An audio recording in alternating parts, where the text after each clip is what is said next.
आदमी को उसके दुश्मन ने बेरहमी से मार डाला, लेकिन अगले जन्म में वह एक मक्खी बनकर पैदा हुआ।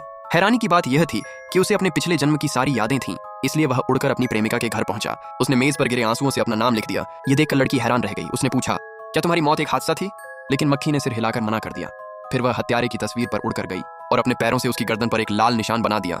लड़की तुरंत समझ गई कि उसके प्रेमी की हत्या की गई थी। अपने प्रेमी की मौत का बदला लेने के लिए लड़की ने अपनी बेहतरीन कारीगरी से मक्खी के लिए एक खास गैस मास्क बनाया ताकि वह कीटनाशक से बच सके।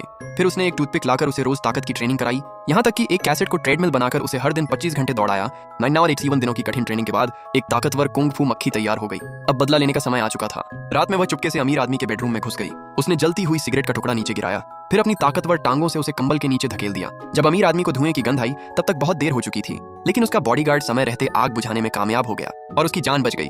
इसके बाद अमीर आदमी जहां भी जाता, मक्खी उसका पीछा करती, मौका मिलते ही हमला कर देती और उसकी जिंदगी पूरी तरह बर्बाद कर देती, यहाँ तक कि उसके पीने वाले पेय में भी चुपके से झर मिला देती। परेशान होकर अमीर आदमी ने अपना कमरा दोबारा बनवाया, सुरक्षा इतनी कड़ी कर दी कि कोई भी अंदर ना आ सके। अब मक्खी बाहर ही रह गई।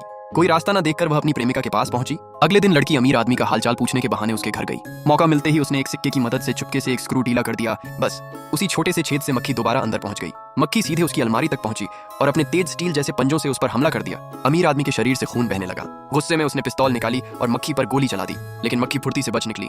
तभी उसने जमीन पर पड़ी एक सुई उठाई और सीधे उसकी आंख की ओर हमला कर दिया। अमीर आदमी ने तुरंत पास पड़ा एक चुंबक उठा लिया और मक्खी के पैरों को स्टील की सुई के नीचे दबा दिया। मक्खी ने बहुत कोशिश की, लेकिन वह छूट नहीं सकी। लंबे समय से परेशान अमीर आदमी खुशी से पागल हो गया। उसने लड़की के सामने मक्खी के पंख काट दिए और उसे मजबूर किया कि वह अपने ही प्रेमी का अंत कर दे। लड़की पूरी तरह टूट गई। तभी मक्खी की नजर पास रखी एक छोटी तोप पर पड़ी। उसे एक आखिरी योजना सूझ गई। उसने अपने इशारों से पूरी बात लड़की को समझाई। फिर दोनों ने मिलकर अपनी योजना पूरी की। आखिर में छोटी सी मक्खी ने अपनी जान की परवाह के बिना उस अमीर आदमी के साथ खुद को भी उड़ा दिया। इस तरह उसने अपने प्रेमी की हत्या का बदला पूरा कर लिया और उसके बाद लड़की ने अपनी जिंदगी फिर से सामान्य तरीके से जीना शुरू कर दिया।